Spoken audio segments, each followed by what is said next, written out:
capítulo 5 de Efésios, verso 22.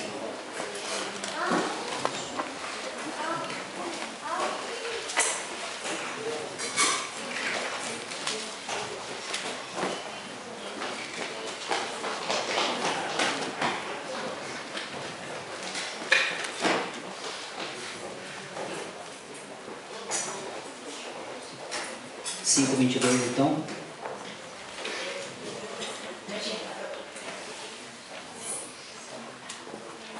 as mulheres sejam submissas ao seu próprio marido, como ao Senhor, porque o marido é o cabeça da mulher, como também Cristo é o cabeça da igreja, sendo este mesmo o Salvador do corpo.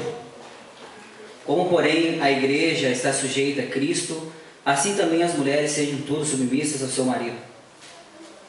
Maridos, amai vossa mulher, como também Cristo amou a igreja e a si mesmo se entregou por ela, para que a santificasse, tendo-a purificado por meio da lavagem de água pela palavra, para apresentar a si mesmo igreja gloriosa, sem mácula, sem ruga, nem coisa semelhante, porém santa e sem defeito.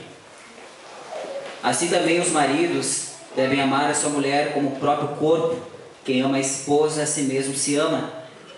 Porque ninguém jamais odiou a própria carne, antes a alimenta e dela cuida, como também Cristo o faz com a igreja.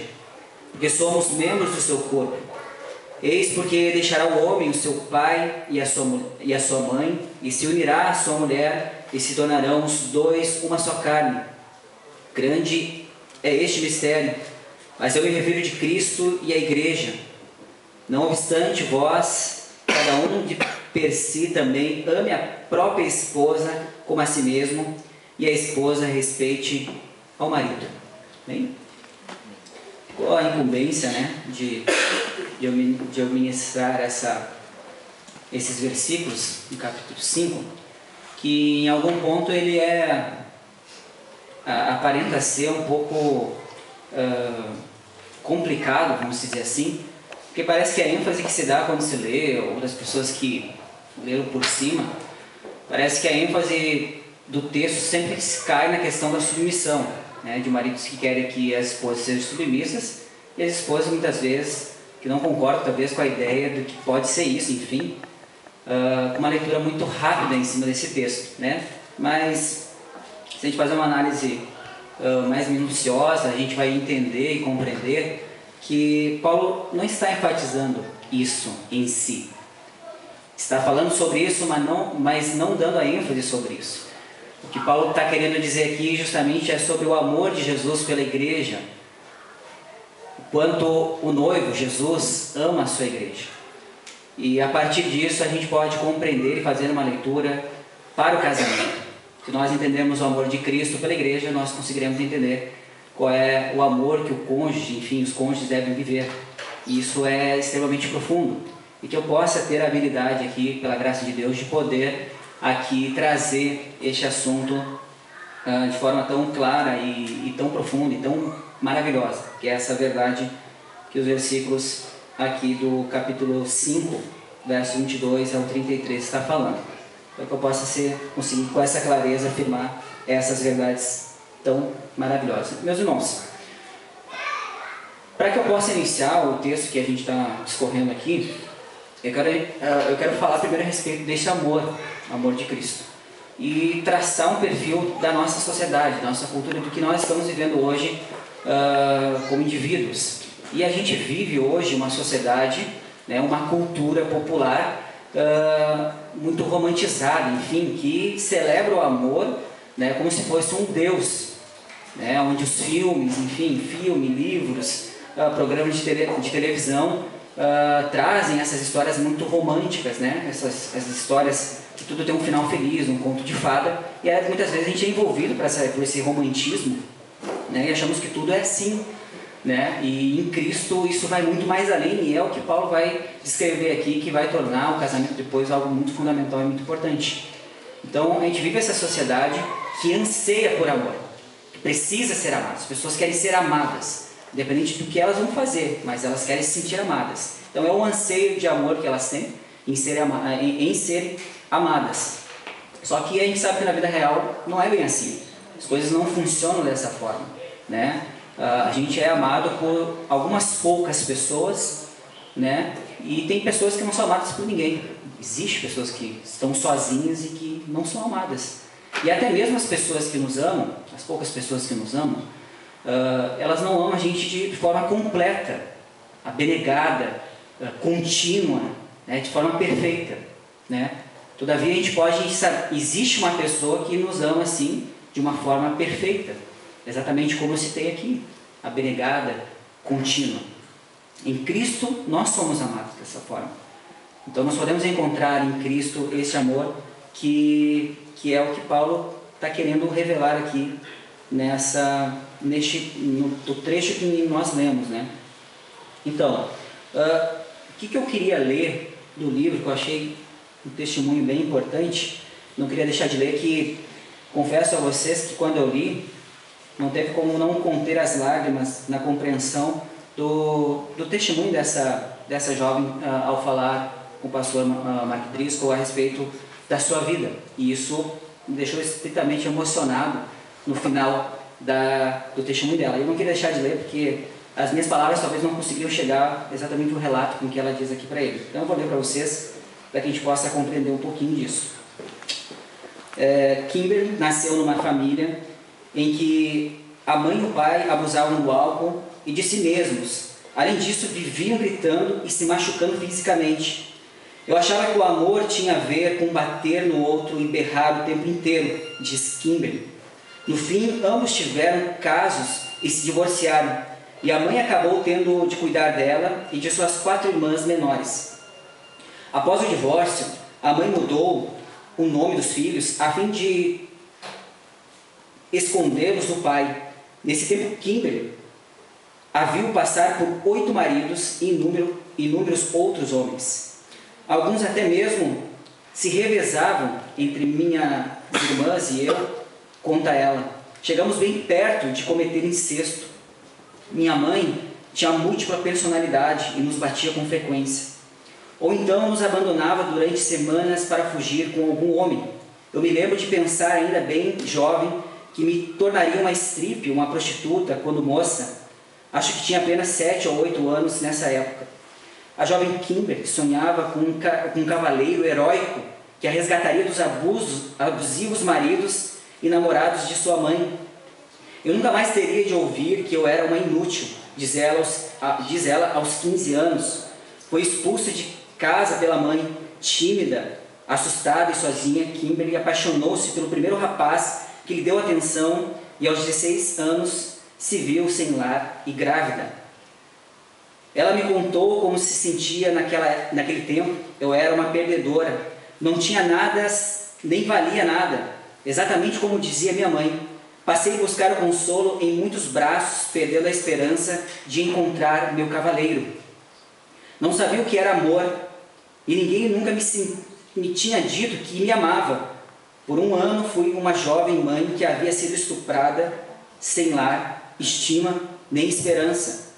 Foi então que a vida de Kimberly mudou radicalmente. Uma garota que conhecera no passado a convidou para dormir na casa dela e lhe falou sobre Jesus. Ela me disse tudo a respeito desse Cristo que morreu por mim e desejava mais para a minha vida. Disse que eu era uma princesa dele, sua garotinha, e que ele queria cuidar de mim. Eu mal podia acreditar. Ela estava me apresentando o meu cavaleiro. Ele me resgatou naquela mesma noite, enquanto meu bebê dormia ao meu lado no chão. Ao longo dos anos seguintes, após entregar a vida para Jesus, confiar em seu amor, Kimberly teve seus altos e baixos. Não foi uma estrada fácil. O amor de Jesus, porém, lhe deu esperança pela graça divina. Ela deixou de compreender o amor como um abuso, estupro, incesto e sexo, para então conhecer a plenitude do amor de Cristo por ela. Amém? E nesse relato a gente vê, irmãos, como a nossa sociedade, ela se permite, muitas vezes, viver casos como a Kimberly, por causa do anseio de ser amado. E muitas vezes se submete a amores, abusivos, tudo em prol de um relacionamento.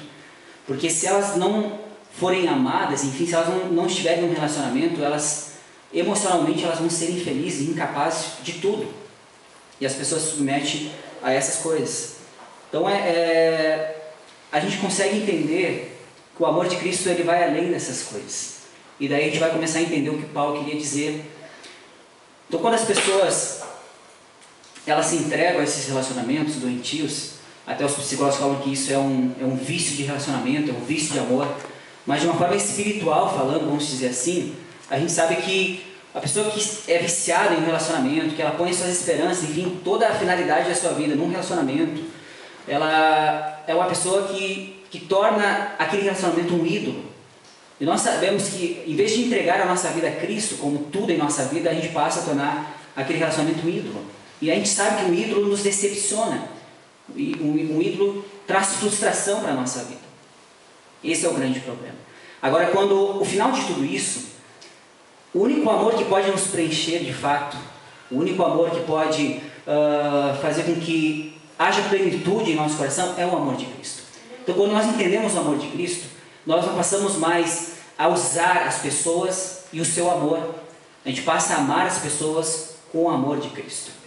E é isso que Paulo está querendo trazer justamente aqui na carta de Efésios, capítulo 5, verso 22. Ele deixa de falar por um momento sobre este amor, o amor do noivo, né? Cristo pela igreja, por sua noiva, e começa a falar agora dos maridos que amam as suas esposas como Cristo ama a igreja.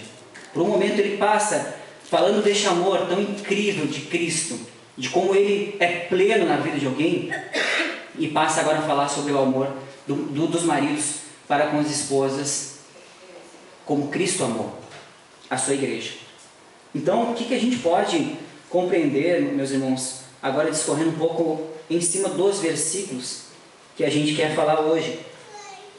Verso 22 fala: as mulheres sejam submissas ao seu próprio marido, como ao Senhor. Verso 23, porque o marido é o cabeça da mulher, como também Cristo é o cabeça da igreja, sendo este o salvador do corpo. Como, porém, a igreja está sujeita a Cristo, assim também as mulheres sejam tudo submissas ao seu marido. Maridos, amai a vossa mulher, como também Cristo amou a igreja, e a si mesmo se entregou por ela. Então, esses três primeiros versículos, o que Paulo está querendo dizer a respeito dessa questão? Né? Porque tanto as pessoas dão ênfase e se torna uma polêmica. Ele justamente está falando, mulheres cristãs, está falando dos deveres de ambos. Mulheres cristãs, submetam-se respeitosamente aos seus maridos. Maridos, amem as suas esposas, né? Como Cristo ama a igreja. Está definindo deveres para que haja a compreensão que existem papéis dentro do relacionamento conjugal. Da mulher ser submissa ao marido e do homem ser o cabeça do lar. Na compreensão do quê? Porque o marido é o cabeça da mulher, como também Cristo é o cabeça da igreja, sendo este mesmo salvador do corpo. Biologicamente falando, nós temos a cabeça, o cérebro, e o cérebro ele é responsável por emitir sinais, sinapses, comandos para o corpo, Ele é responsável para que haja contração ali do músculo cardíaco. O cérebro tem que mandar um sinal, sistema nervoso central, parasimpático, simpático, quem estudou biologia. É ele que emite esse sinal, ele é responsável em fazer isso. Se o cérebro não fazer, o músculo cardíaco não vai contrair para que haja contração e haja o movimento do coração. E assim, para o músculo estriado, enfim, para que haja locomoção, há sinais do cérebro. Então, ele é responsável por isso. Então, o que Paulo está querendo dizer? Justamente que o homem, ele é responsável por sua mulher. Quando ele define aqui, mais adiante, no verso 23, Cristo é o cabeça da igreja, sendo este o mesmo Salvador. A ideia daqui é como Cristo como um protetor. Então, o homem é responsável por sua esposa, ele deve a proteger, cuidar da sua esposa. É isso que Paulo está querendo dizer a respeito do homem. Ele é responsável, assim como ele é o cabeça, como é o líder da sua casa. Como, porém, a igreja está sujeita a Cristo, assim também a mulher mulheres sejam tudo submissas ao seu marido. Não há como a igreja não ser submissa. Assim como a igreja está submissa a Cristo, ela é submissa porque ela compreende o seu amor, porque ela é cuidada por ele, porque Cristo assumiu a sua responsabilidade com a igreja. Nós falamos sobre masculinidade, como a gente tem falado nos nossos encontros, nós vamos ver a masculinidade de Cristo. Cristo, quando ele vai à cruz, enfim, quando ele morre pelos pecados da igreja, e essa é a base que Paulo está usando, tudo que ele fala aqui, Paulo inicia os versículos com a mente lá, falando sobre como Cristo ama a igreja. Essa é a mente de Paulo quando ele fala sobre submissão, essa é a mente de Paulo quando ele fala que o marido é o cabeça. Ele, assim como Cristo foi responsável pela igreja, ele protegeu a igreja, enfim, ele morreu pela igreja, ele se entregou pela igreja, assim o homem deve ser responsável, ele deve proteger a sua esposa, ele deve cuidar da sua esposa. É isso que Paulo tem em mente quando ele fala sobre essas questões de um homem ser o cabeça do lar. E assim como a igreja está submissa a Cristo, porque Cristo a amou, Cristo a cuidou, assim o marido deve, sim, assim a esposa deve ser submissa ao seu marido. Ele dá essa ênfase pelo fato de que o homem é o cabeça da mulher. Então no versículo 25, ele fala: maridos, amai a vossa mulher, como também Cristo amou a igreja e a si mesmo se entregou por ela. Como eu estava falando da nossa sociedade, a gente vive uma sociedade egoísta que ama a si mesmo, né? O amor que nós estamos comentando e falando aqui, e que Paulo está destacando, é o amor ágape, é o amor de entrega, é o amor que Cristo se entregou pela igreja, e tem a ideia de irrevogável, né? É um amor irrevogável, é um amor que se entrega. Essa é a ideia de que Paulo está colocando aqui. Então a comparação não pode ser de forma muito maior quando nós comparamos Cristo à igreja. Mas é essa a ideia que Paulo está falando. É tão importante a questão conjugal, onde o marido ele precisa amar a sua esposa, que Paulo ele tem em mente este amor divino, né, para com a igreja. Então ele está falando que o amor do marido deve ser um amor sacrificial, um amor que é irrevogável. Ele deve amar ela sempre, em todo instante e em todo momento. E quando eu penso nessa questão de entrega, me dói muito. Eu comentei isso no nosso encontro de homens ali, como isso me incomoda e deixa profundamente irritado. Sou uma pessoa muito calma, todos me conhecem, né, dessa forma mais tranquila, mas o meu coração me deixa extremamente irritado, incomodado. Eu contei uma história de uma jovem que eu conheci, e ela começou a ir à igreja e começou a cantar na igreja, começou a auxiliar, enfim, estava conhecendo a Jesus. E veio um rapaz que se dizia crente, a menina era uma menina bonita, é óbvio, né? Sempre acontece isso, né? E o rapaz se interessou por ela e simplesmente ele dormiu com ela engravidou, ele largou fora, né? Largou fora, simplesmente saiu fora, deixou ela com o filho, enfim, ela entrou em disciplina, né? Porque estava na igreja e se desviou da igreja. E não bastar, eu usei esse termo mais forte, babaca, né, idiota, que se dizia crente, né, além de dormir com a menina, né, faltar com esse respeito, ele a deixou com o filho. Daí não bastasse a situação, ela conheceu um outro rapaz que frequentava a igreja, que estava desviado, voltaram à igreja e esse outro idiota, vamos dizer assim, para ser bem enfático e bem calmo, né, ele me pega e trai a menina. Daí precisou a menina sair da igreja de novo, se decepcionar, e ela encontrar um rapaz que não era cristão, mas que tinha caráter e que assumiu ela, foi o esposo, deu uma casa para ela e hoje ela está vivendo com ele. Então me irrita e me deixa profundamente incomodado o fato de pessoas que se diziam crentes, né, cristãs, vão lá e fazem essas papagaiadas. Então me deixa profundamente irritado, homens que não assumem responsabilidades, homens que não olham para suas esposas e as amam. E isso é o desenvolver de Paulo aqui. Os maridos precisam amar as suas esposas assim como Cristo amou a igreja. Então por isso que me deixa profundamente irritado, incomodado, quando eu vejo homens que não assumem essa responsabilidade de ter a esposa do seu lado e amar ela. Deixa profundamente irritado quando homens não conseguem sequer prestar atenção nas suas mulheres. Isso me incomoda demais e me deixa triste ao mesmo tempo, porque mulher nenhuma merece ser maltratada. Mulher alguma merece não ser amada. E essa é a responsabilidade de um homem. Ele deve guiar o seu lar, ele deve guiar a sua esposa, amá-la. Eu acredito que não posso proferir juízo nenhum, quem sou eu, mas me dá uma raiva. Deus tenha misericórdia desses homens que fazem isso. Mulher nenhuma merece desrespeito e não ser amada. E que nós possamos amar, como Paulo está enfatizando aqui, sobre essas palavras. Então, meus irmãos, para que eu possa continuar, para que eu não possa tentar falar tudo que eu tenho aqui para expressar, vamos continuar aqui. Então, o que eu desejo enfatizar, meus irmãos, é bem simples. Tá? O marido, ele é responsável por a sua esposa. Ele é responsável por mantê-la, nutri-la, ele é responsável em servi-la, amá-la. É bem simples. Nós precisamos fazer isso. A esposa, podemos definir assim, eu chamo minha esposa de flor. As esposas são como um grande jardim, e os esposos são jardineiro. Enfim, nós devemos cuidar desse jardim que Deus nos deu. Então é importante a gente compreender. E o que define se nós somos bons esposos, a gente é um bom líder assim, no nosso lar, não é aquilo que nós fizemos e achamos que nós somos bom esposo diante do nosso lar. O que define isso é a nossa esposa. Ela vai dizer se nós estamos sendo bom esposo ou mau esposo. E nós vamos definir se nós estamos sendo respeitados ou não. No final, Deus é o juiz final, né, para que a gente possa, de fato, fazer isso conforme as Escrituras nos ensinam.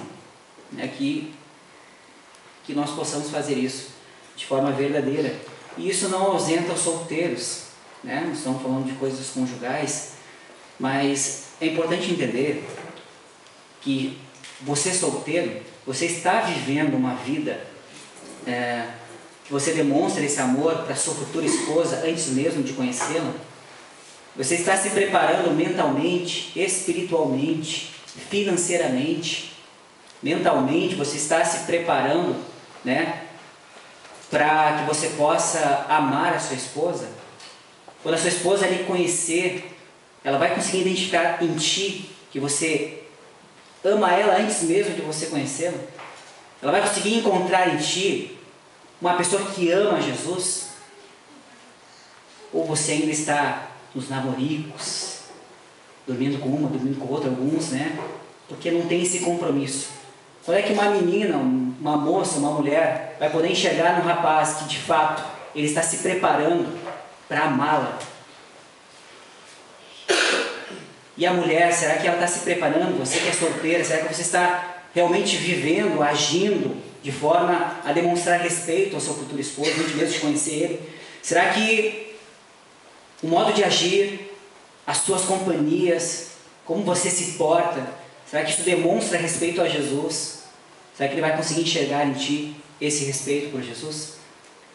Então isso cabe a nós também, porque se nós compreendemos o amor de Cristo, e se nós amamos Cristo, isso vai nos ajudar a amar o nosso cônjuge. É a forma que nós temos para amar nosso cônjuge, é amar Jesus. Então quando nós amamos a Jesus e compreendemos o seu amor profundo por nós, de fato essas coisas virarão práticas no nosso dia a dia. Porque falar, irmãos, de casamento, aquela coisa clichê, né, da pasta de dente, bota uma fita, enrola no cachorro quente, dá para a esposa, agradar ela, aquelas coisas clichê de dicas, não que eu acho errado, agrados, não tem nada a ver, mas essa coisa clichê de agradinhos, não sei o que lá, de fato essas coisas são necessárias e vai acontecer em determinado momento, para quem é mais romântico, para quem é menos romântico. Mas o que uma mulher quer, homem de Deus, o que mulher quer é olhar para o seu esposo e se sentir amada. Poder confiar e saber que o seu esposo ele é responsável por ela, que ele vai cuidar dela, que ele vai suprir, que ele vai sustentar. Então, isso que a mulher no fundo quer, um homem que seja responsável por ela, que ame ela de verdade. Não estou aqui fazendo uma escola de quem tem mais experiência ou quem vive o casamento mais tempo um do que o outro. Estou dizendo que Paulo está afirmando que nós devemos compreender o amor de Deus e o que uma mulher precisa é ser amada, é ter maridos que assumam a responsabilidade do seu lar como cabeça, que elas se sintam amadas por seus maridos. discorrendo aqui nos versos que vem no seguinte, aqui, verso 26, para que a santificasse, e tendo-a purificado por meio da lavagem de água pela palavra, para apresentar a si mesmo igreja gloriosa, sem mácula, sem ruga, nem coisa semelhante, porém santa e sem defeito. A ideia aqui do texto de Paulo, na questão que a santificasse, tendo-a purificado por meio da lavagem da água pela palavra, vem justamente a respeito da obra de Cristo. Cristo amou a igreja, se entregou, morreu por ela.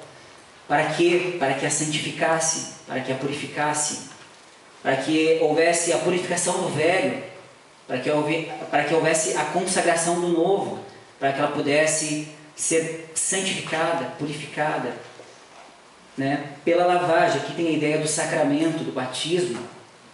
E eu peguei o comentário do Calvino, que ele fala a respeito, é uma definição bem verdadeira assim, dessa questão. Ele fala: tendo mencionado a santificação interior e invisível, agora acrescenta o símbolo exterior, pelo qual é visivelmente confirmada.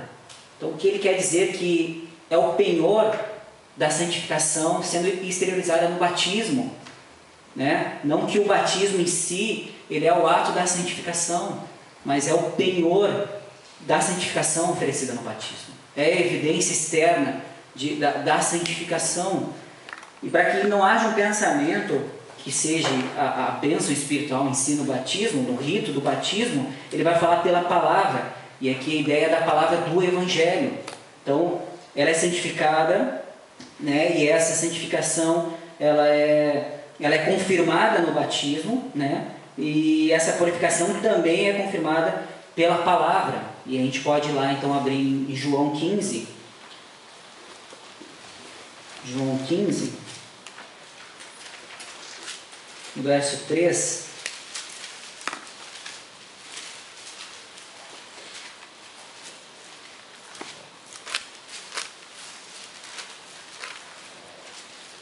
João 15, 3, fala o seguinte: vós já estáis limpos pela palavra que vos tenho falado. E o 17 faz referência a isso que eu estou falando. Também fala: santifica-os na verdade, a tua palavra é a verdade. Então, referência daquilo que eu estava falando sobre a lavagem e a purificação. Essa ideia que Paulo está querendo trazer aqui, para apresentar a si mesmo igreja gloriosa, sem mácula, sem ruga, nem coisa semelhante, porém santa e sem defeito. Com a ideia de que essa obra de Cristo, feita na cruz, ele traz essa santificação, essa purificação para a igreja, para que ela possa ser apresentada. A ideia de que Cristo providencia, porque a ideia exposta ao casamento justamente tem essa ideia de que no casamento a esposa ela deve se preparar para que ela esteja bela no casamento. E o próprio Cristo fornece a ela, né, a capacidade de purificar ela, santificar ela, para que ela possa ser apresentada ao noivo dessa forma, como o versículo 27 está falando. Tem algumas ideias, né, que tem a ver com outras linhas ou outra interpretação que eu posso ler para vocês, só para que vocês entendam, que existia no judaísmo justamente essa questão que poderia também trazer um significado a isso, que é uma analogia ao casamento com que Cristo procura fazer por sua igreja. Deixa eu achar aqui, tem muita folha. Que tem a ideia da esposa se lavar.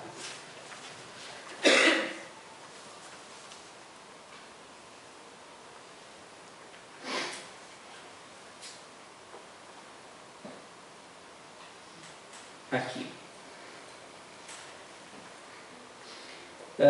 O leitor é chamado então a pensar nos preparativos que uma noiva faz para o casamento, de forma que possa aparecer perante o marido em toda a sua sem mácula, sem ruga, nem coisa semelhante. Assim é que a igreja deve procurar apresentar-se perante o noivo. E a outra ideia aqui é justamente essa. justamente como a noiva deve se preparar ao esposo. Então, o que a gente precisa compreender? O próprio Cristo dá essa capacidade para que a noiva ela possa se apresentar dessa forma. Então, Cristo, em todo momento, ele provê a ela a maneira pela qual ela pode apresentar-se ao esposo, né, de uma forma gloriosa, sem ruga, sem coisa semelhante, porém santa e sem defeito. O próprio capítulo 4, no verso 1, traz essa ideia também. 4:1. Desculpa, irmãos, não é essa a referência. Mas vamos deixar passar para não perder tempo. Apresentar sem coisa semelhante, porém santa e sem defeito. Assim também, verso 28 agora, também os maridos devem amar a sua mulher como o próprio corpo. Quem ama a esposa, a si mesmo se ama. Verso 29, porque ninguém jamais odiou o próprio corpo, antes alimenta e dela cuida, como também Cristo faz com a igreja. Então toda a ideia, como eu venho falando desde o início, está pautada no amor de Cristo e na providência do amor de Cristo pela esposa, de como ele ama a esposa. Então a gente precisa sempre compreender a ideia, porque se nós soubemos que nós somos amados, quando nós entendemos que como igreja, se nós entendemos como igreja que nós somos amados por Cristo, nós conseguiríamos entender o que de fato é este amor irrevogável, este amor de entrega. E isso traz uma cobrança justamente maior para os maridos, devem amar a sua esposa, porque tem essa conotação, porque se nós maridos conseguimos amar a nossa esposa, automaticamente, de forma compreensível, a esposa, ela se sujeitará ao seu marido. Então é a importância que Paulo está querendo dizer e trazer a ênfase. E daí quando ele chega no verso 28, assim também os maridos devem amar a sua mulher como o próprio corpo. Quem ama a sua esposa a si mesmo se ama, porque ninguém jamais odiou o próprio corpo, antes alimenta e dele cuida, como também Cristo faz com a igreja. Paulo não está dizendo que nós devemos amar a nossa esposa como uma extensão de nós mesmos, como não, agora eu me amo e por me amar agora eu vou amar a minha esposa. Essa não é a ideia, não é uma extensão do amor próprio. Enfim, nós devemos amar a esposa assim como nós cuidamos de nós mesmos, assim como é algo natural. E a ideia aqui, no verso seguinte aqui, só para que a gente entenda, porque somos membros do seu corpo, quando a ligação é falando sobre Cristo e nós somos membros do seu corpo, logo a igreja faz parte do corpo de Cristo, ela faz parte da vida de Cristo. É exatamente com essa ideia que Paulo está falando. Ela faz parte da vida de Cristo, a igreja faz parte da vida de Cristo. Assim a mulher faz parte da vida do homem. Ela é uma só carne, assim como a gente vê no texto que ambos são uma só carne. Então ela faz parte do corpo. Então é isso que a gente precisa ter a profundidade de que Paulo está falando, que a igreja faz parte da sua própria vida. Assim a esposa faz parte do seu próprio corpo. Então ela não é extensão, ela faz parte da própria vida do homem, daquilo que ele é. Então nós podemos entender a profundidade do que exatamente Paulo está falando. Verso 30, porque somos membros do seu corpo. 31, eis que deixará o homem o seu pai e a sua mãe, unirá a sua mulher, e se tornarão os dois uma só carne. Então aqui ele está citando Gênesis capítulo 2, verso 24, a gente pode ler lá, versos 22 e 24, Gênesis capítulo 2, verso 24, para a gente poder entender essa citação de Paulo.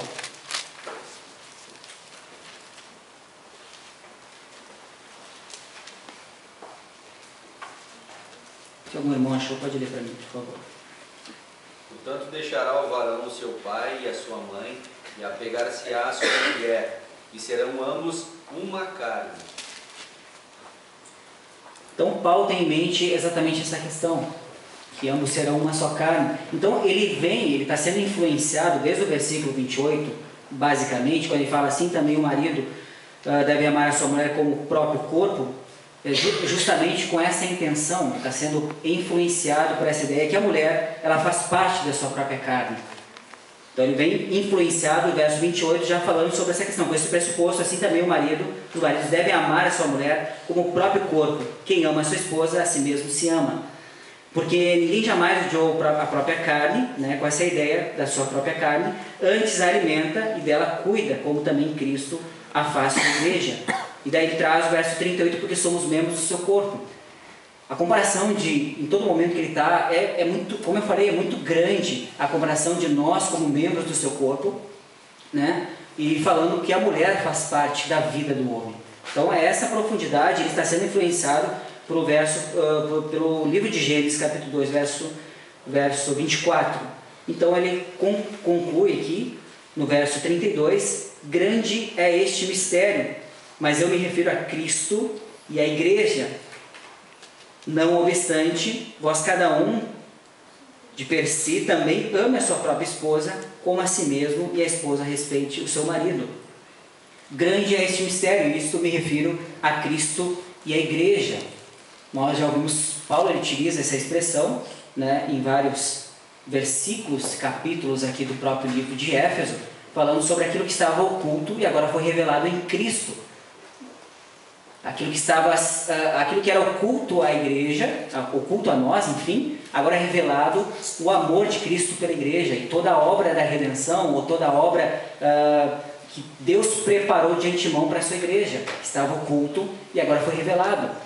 O que é incrível e maravilhoso, que precisa ser muito compreendido, e é isso que eu quero tentar deixar o mais claro possível, é que é este amor grandioso, incrível de Cristo pela igreja, é que ele traz o padrão para o relacionamento conjugal.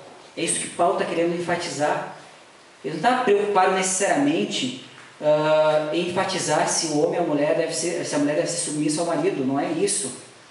Ele está dizendo que este amor de Cristo pela igreja é o padrão que o casamento cristão deve seguir, de abnegação, de respeito, de amor.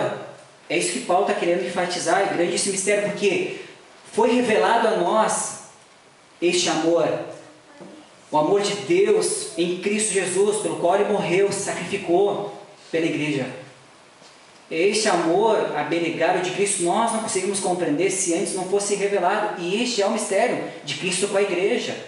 E Ele está querendo fazer que nós entendamos exatamente isso. E de uma forma prática, ele encerra o verso 33, não obstante vós, cada um per si, também ame a própria esposa como a si mesmo, e a esposa respeite o marido. Então ele está aplicando de forma prática, faça isso. Porque se não fosse revelado a nós este amor, nós não conseguiríamos amar de fato como deveríamos amar. Agora, este amor que foi revelado a nós, aos nossos corações, com essa profundidade imensa, aquilo que era oculto a nós, agora foi revelado, e agora nós podemos amar com este amor.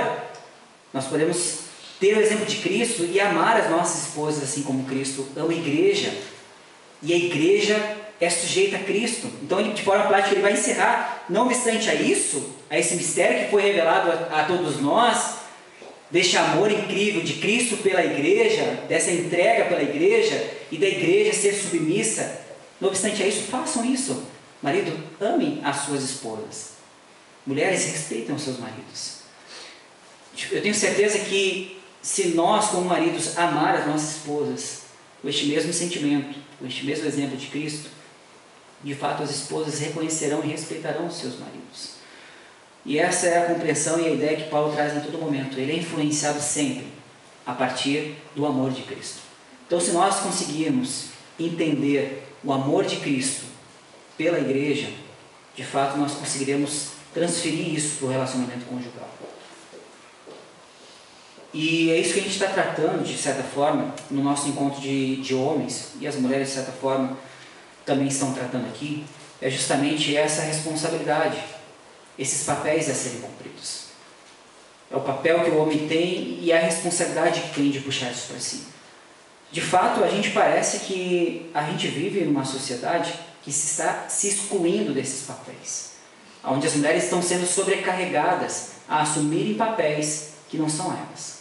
De forma física e emocional, não estão preparadas a assumir essas responsabilidades. Não que elas não sejam capazes, tanto é que elas fazem e são capazes de fazer, mas não está destinado a elas este peso. Por isso que fisicamente, espiritualmente, mentalmente as mulheres estão sobrecarregadas, porque esse não é o papel delas. E elas estão tendo que se responsabilizar por essas questões, e é por isso que mulheres têm sofrido no seu lar por homens que não assumem a sua responsabilidade. E parece que isso é algo que não é corriqueiro, mas isso acontece de forma diária, contínua, com muitos casais, onde as mulheres sofrem diariamente por homens que não conseguem amar, que não conseguem a compreender. Então, irmãos, o que eu poderia trazer é justamente essa questão e aplicar justamente como Dever ele traz aqui. Ele traz 5 maneiras de Jesus amar a igreja. E eu acredito que nós podemos utilizar exatamente este exemplo para que a gente possa transferir isso para o nosso relacionamento cultural. Como eu falei, não é uma coisa clichê que nós precisamos ter práticas.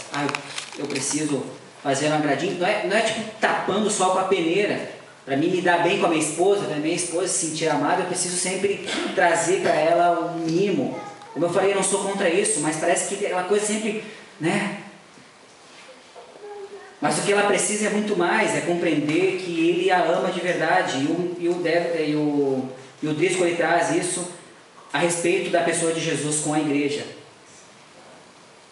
Fala em primeiro lugar, como cabeça, Jesus tomou o pecado de nossa culpa e tornou sua responsabilidade ao morrer em nosso lugar por nossos pecados.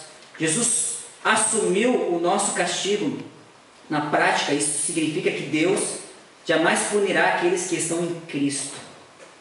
O preço por nosso pecado foi pago de uma vez por todas em Jesus, pois como nosso líder e cabeça, Ele nos tornou responsabilidade sua e nos amou de forma incondicional.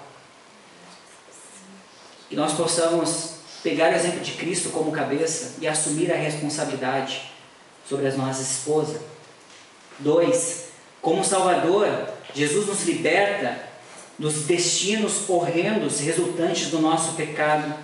O pecado produz morte de todas as formas inimagináveis. Saúde, alegria, amizade, famílias e abundância, tudo morre por causa do pecado. E um dia morreremos fisicamente por causa do pecado. Então Ele é o nosso Salvador, aquele que nos liberta disso. 3. Como doador, Jesus deu a si mesmo por sua noiva, deu conforto. Seu conforto, segurança e bem-estar não são prioridades, como humildade abriu mão de seus direitos e de sua vida no serviço da sua noiva, a igreja. 4. Como santificador e purificador, Jesus é paciente conosco, jamais desistiu de nós e sempre busca nos tornar mais santos. 5.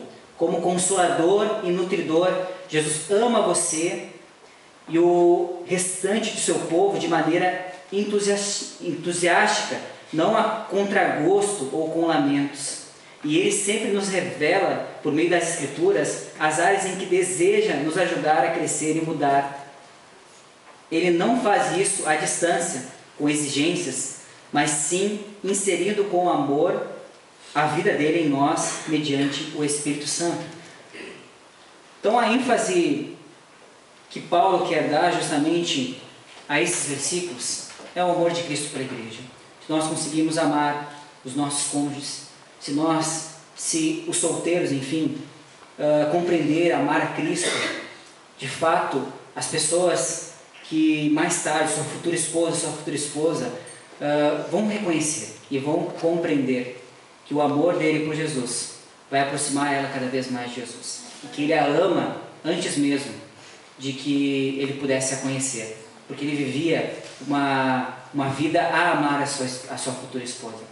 Então, irmãos, a gente nunca sabe quando será o nosso último dia com o nosso cônjuge.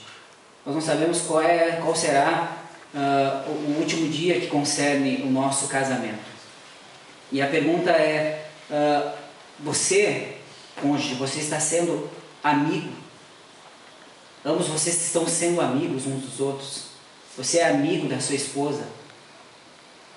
A esposa tem o seu marido como amigo. Nós nunca sabemos qual será o último dia. Se de fato a tua esposa, será que ela se sente amada? Será que seu esposo se sente respeitado por você? E isso que nós devemos pensar. Porque achamos que o primeiro dia, o casamento, é o dia mais importante, porque nós fizemos planos. Mas na verdade o dia mais importante é o último dia, porque nós não sabemos quando ele vai chegar. No primeiro dia nós fizemos planos e o que nós vamos fazer, como vai ser, planejamos tudo o que nós vamos fazer. Mas será que de fato o último dia, que é o mais importante, será que nós seremos amados? Será que a esposa vai ter em mente que ela foi amada? Será que o esposo ele foi amado? Ele foi respeitado? Para que a gente possa entender e com amor, com abnegação, com um amor incondicional, nós possamos nos amar, nos respeitar. E essa é a ponte também que Paulo ele faz, que eu não falei do versículo 21 para o 22, ele fala exatamente isso: sujeitai-vos uns aos outros em temor de Cristo. Então, acima de tudo, nós precisamos nos sujeitar uns aos outros em temor a Cristo, por Cristo, amando nós uns aos outros. E assim transferimos isso para o nosso relacionamento conjugal. Parece que nós vemos o nosso relacionamento conjugal como algo muito simples e muito comum no dia a dia, porque é a rotina do dia a dia. Nós vemos a nossa esposa todo dia, a esposa vê o marido todo dia, e não importa, né, o que acontece muitas vezes no dia a dia, mas a gente nunca pensa no último dia, só o que está acontecendo no presente momento. E uma coisa que eu e a Juliana, a gente é um casal novo, mas que a gente viu ao longo do tempo que brigar e levar brigas, levar isso, ficar levando, adiando perdão, enfim, isso só não tinha valor algum. E ela mesma em mente, muitas vezes ela falou para mim, não vale a pena, né? Nunca sei o dia de amanhã, por que eu vou viver, né, brigando, enfim, e ter aqueles momentos ruins. É poder viver todos os dias amando incondicionalmente, de forma irrevogável. Essa mesma ideia que nós falamos aqui no capítulo que Paulo teve, de Gênesis 2:22, foi um baluarte, vamos dizer assim, para combater justamente essa questão da poligamia, né? E a ideia também do divórcio. Quando Cristo ele fala acerca do divórcio lá no Novo Testamento, ele fala que é por causa da dureza do coração, mas que o casamento é uma instituição divina e que justamente o que esse texto quer dizer é que a instituição divina, Jesus em nenhum momento revoga o fato de que deve haver o divórcio. Ele fala que pela dureza do coração não há carta de divórcio, mas que a vontade divina é que ambos estejam juntos, uma só carne. E a gente vê hoje na nossa sociedade, o traço dela é um traço de homens que não assumem a responsabilidade. E a gente vê uma sociedade totalmente que está vivendo o divórcio de uma forma muito natural. E isso adentrou a igreja de forma muito normal e muito aceitável. Então a gente vê o reflexo, até mesmo dentro da nossa igreja, por homens que não assumem as suas responsabilidades e mulheres que não conseguem respeitar o seu esposo. E não há essa mutuidade dentro do relacionamento. Então que a gente possa compreender à luz daquilo que Paulo destaca aqui e possamos entender que essa ênfase toda, e por isso que é tão importante quando ele relaciona o casamento, que o casamento é uma instituição divina. Deus a criou e Deus preserva este relacionamento. Então que nós possamos, meus irmãos, e eu espero que eu possa ter deixado de forma mais clara possível, e se não ficou muito claro, eu peço desculpa desde já, mas a minha ideia justamente era trazer a ênfase maior do que Paulo queria destacar aqui para a igreja.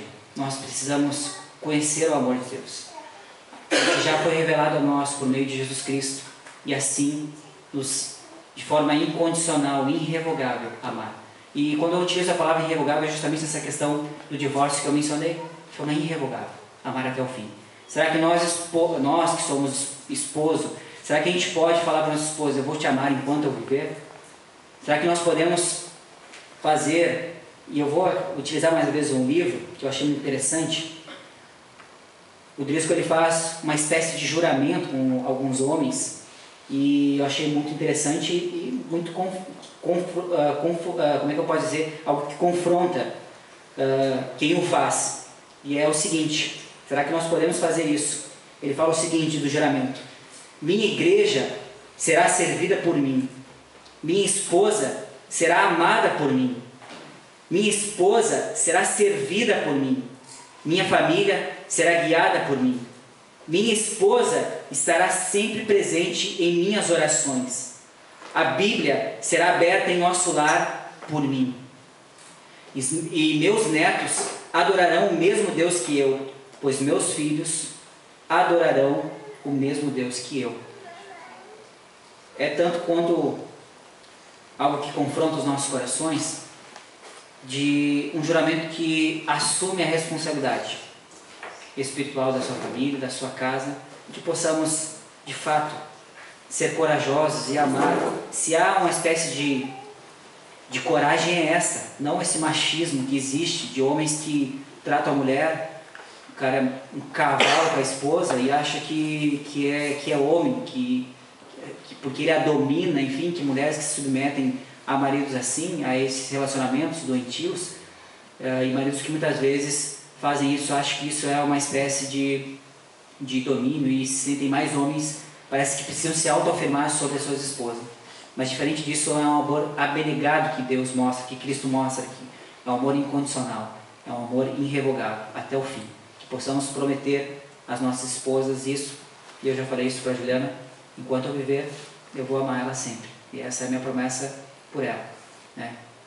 Que eu possa sempre demonstrar isso a ela e ela vai julgar isso se realmente eu a amo de verdade, né? E que as esposas do Botânico possam olhar para os seus maridos e possam olhar e dizer, né, que elas se sentem amadas de verdade. Não aquela coisa de óculos cor-de-rosa que nem o nosso irmão Davi fala, o pastor Davi, né? Bota o óculos cor-de-rosa, está apaixonado, não. Mas de fato, meu esposo o ama. E como a gente é muito, o diálogo é muito algo que acontece dentro dos relacionamentos aqui, a gente entende que as mulheres talvez vão dizer, podia me amar um pouco mais. Que a gente possa fazer isso, irmãos. Eu digo para vocês assim, no momento que eu pensei em casar com a Juliana, Deus me preparou demais, assim, e me fez entender muitas coisas, assim, para que eu pudesse amá-la de verdade, e que isso possa transparecer agora no coração dos solteiros, eu falo, para que isso reflita em vocês, que o futuro esposo de vocês, ou a futura esposa, possa olhar para vocês e encontrar amor por Cristo. Com certeza, vocês terão um casamento guiados por este amor de Cristo pela igreja. Amém? Vamos se colocar de pé. Que Deus abençoe a vida dos casais da igreja, os solteiros que futuramente vão casar, os namorados, os noivos. Que o amor de Cristo nos guie, o amor de Cristo pela igreja nos guie dentro dos nossos relacionamentos. Amém? Graças nós te damos, Senhor. Nós bendizemos o teu nome. Nós glorificamos a ti, nosso Senhor e Deus. E oramos, Pai, na perspectiva e no pressuposto daquilo que Paulo vem mencionando em todo o capítulo 5, verso 22, na compreensão, Senhor, de que Cristo amou a igreja, o noivo amou a igreja, e a igreja se submeteu a Cristo. E é este amor tão lindo, tão maravilhoso, este amor irrevogável, este amor incondicional, este amor que se sacrificou, se entregou, o amor sacrificial pela igreja, este amor que fez com que essa obra que foi feita para que houvesse purificação, santificação, preservação, para que a igreja pudesse se apresentar, Senhor, de forma imaculada, sem mancha, sem ruga, sem defeito algum.